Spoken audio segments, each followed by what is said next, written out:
నువ్వు చెప్పు ప్రసాద్, ఇందులో తప్పేముంది? సార్ వాళ్ళు జంజీస్ సార్, సహజంగా మాట్లాడే తెలుగు వీళ్ళకి అర్థమే సాగదు. అలాంటిది మీరు కందపద్యాలు కవితా పాఖ్యానాలు రాతే వీళ్ళకి ఏం అర్థం అవుతుంది? మీ మనసులో ఏముందో అది చెప్పండి. నా మనసులో తనే ఉంది. What do you say? Not interested. Prasad, మేమిద్దరం పర్సనల్గా మాట్లాడుకోవాలి, కొంచెం బయటికి వెళ్తావా? అన్న ఉండు అన్నా. ప్రసాద్, ఆ లవ్ లెటర్ మీద కాపీ రైట్స్ నావే, ఎవరికి ఇవ్వకు. ఏ? ప్రేమాయ నమః.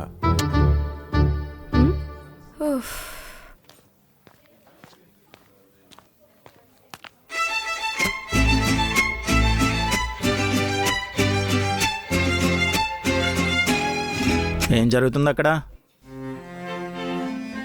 నేను బురద లాంటి దాన్ని, నన్ను వదిలేయండి అని తను. నేను పందిని, నాకు బురద ఇష్టమని అతను. ఒప్పుకుంటదంటావా? ఏమో, గుర్రం ఎగరవచ్చు.